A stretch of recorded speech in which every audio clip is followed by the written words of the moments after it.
বরিশালের আগৈলঝাড়া উপজেলার বাকাল ইউনিয়নের কোদালধোয়া গ্রামের মৃত নরেন বসুর ছেলে শেখর বসুর একটি বড় মাছের ঘের রয়েছে। মাদক সংশ্লিষ্টতার অভিযোগে জেলা গোয়েন্দা পুলিশ তাকে গ্রেফতার করে জেল হাজতে পাঠায়। 12 দিন কারাভোগের পর জামিনে মুক্ত হয়ে তিনি ঘেরপাড়ের কর্মচারীদের ডেকে পাঠান। এ সময় কর্মচারী নারায়ণ হালদারকে আলাদা করে একটি ঘরে আটকে মধ্যযুগীয় কায়দায় নির্যাতনের অভিযোগ উঠেছে শেখর বসুর বিরুদ্ধে।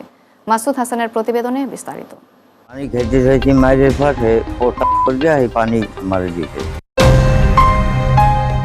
বরিশালের আগৈলঝাড়ায় মাছের ঘেরের মালিককে মাদক ব্যবসার অভিযোগে গ্রেপ্তার করায় কর্মচারীকে ডেকে নিয়ে মধ্যযুগীয় কায়দায় নির্যাতনের অভিযোগ উঠেছে প্রভাবশালী শেখর বসুর বিরুদ্ধে। জেল থেকে বের হয়ে কর্মচারী নারায়ণ হালদারকে ঘরে আটকে রশি দিয়ে বেঁধে মারধর, মাথার চুল কেটে দেয়া এবং পানি চাইলে মুখে অভিযোগ উঠেছে। এই ঘটনায় ভুক্তভোগী থানায় লিখিত অভিযোগ দিলেও পুলিশ কোনো ব্যবস্থা নেয়নি।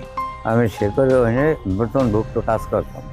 ধরে নেওয়ার পর বাড়ি আমার কাজের কর্মচারীর উপরে অত্যাচার আরম্ভ করছে। যে কজন ছিল হ্যাঁ তো চলিয়ে গেছে বলতে আমি একা রয়ে গেছি। আমার মায়ের কাছে পানি খেতে চাইছি মায়ের পাশে পানি মারি দিতে, মাথা চুল কাটিয়ে দিতে, গাছ জামা কাটিয়ে দিতে, চোখের লেগে বাঁধিয়ে রাখছে, বান্ধার পর থাকিয়ে দিতে। আমি বাইরে এসেছি মাদক শেখর খায়। এখন আমি এদের ন্যায্য বিচার চাই।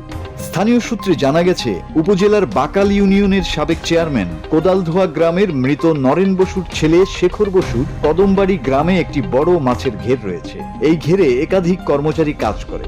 গত 9 ফেব্রুয়ারি ঘের মালিক শেখর বসুকে মাদকের সাথে সম্পৃক্ত থাকার অভিযোগে জেলা গোয়েন্দা পুলিশ গ্রেপ্তার করে জেল হাজতে প্রেরণ করে। শেখর বসু 12 দিন জেল খেটে জামিনে বের হয়ে নিজের ঘেরের সকল কর্মচারীকে গত 24 ফেব্রুয়ারি রাত 10:30টায় ডেকে এনে জিজ্ঞাসাবাদ করে। জিজ্ঞাসাবাদ শেষে নারায়ণ হালদারকে আটকে রেখে বাকি সবাইকে ছেড়ে দেয়। পুলিশকে তথ্য দেওয়ার সন্দেহে নারায়ণ হালদারকে ঘরে আটক করে রশি দিয়ে বেঁধে মারধর করে মাথার চুল কেটে দেয়। এ সময় নারায়ণ হালদার অসুস্থ হয়ে পানি খেতে চাইলে অভিযুক্ত শেখর তার মুখে প্রস্রাব করে দেয়। নির্যাতনের ঘটনার পর শেখর বসু তার মাকে ভিডিও কলে দেখালে তার মা নারায়ণ হালদারকে ছেড়ে দিতে বললে মোবাইল, টাকা, টর্চ লাইট রেখে দিয়ে তাকে ছেড়ে দেয় শেখর। গুরুতর আহত অবস্থায় নারায়ণ হালদারকে উদ্ধার করে পরিবারের লোকজন আগৈলঝাড়া উপজেলা স্বাস্থ্য কমপ্লেক্সে ভর্তি করে। আমার বাবা নারায়ণ হালদার তো শেখরের গেরে কাজ করে আজকে 1.5 বছর যাবৎ। শেখরে ডিবি পুলিশে ধরে নিয়ে গেছে মর্তদ সহ। যখন জামিনে ফিরে আসেন, নির্বাচনের আগের ঘটনা এটা, এখানে যে কাজবাজ করতো তারা সবাই তাদেরকে শেখর তাদেরকে দোষারোপ করতো। শেখর ফোন দিয়ে নিছে যে কাকা আমি তো ঘেরে একলা, যে ঘেরে বার একটু আয়। যাওয়ার পরে আমার বাবারে নিয়ে সেখানে নিয়ে মনে করো মারছে, করছে, অনেকটা নির্যাতন করছে, মাথার চুল কেটে দিছে।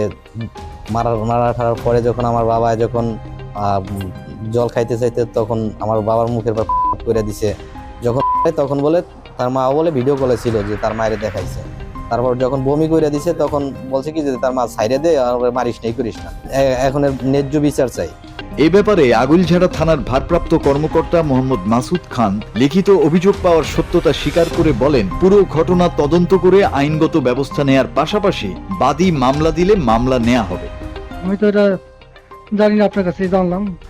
এখন অফিসার পাঠাইছি, যতটুকু আইনগত ভিত্তি আছে ততটুকু আমরা মামলা নিয়ে নেব। আমরা যদি মামলা করতে ইচ্ছুক থাকি কোনো সমস্যা নেই, আমরা মামলা নিয়ে নেব। Bangla TV news desk.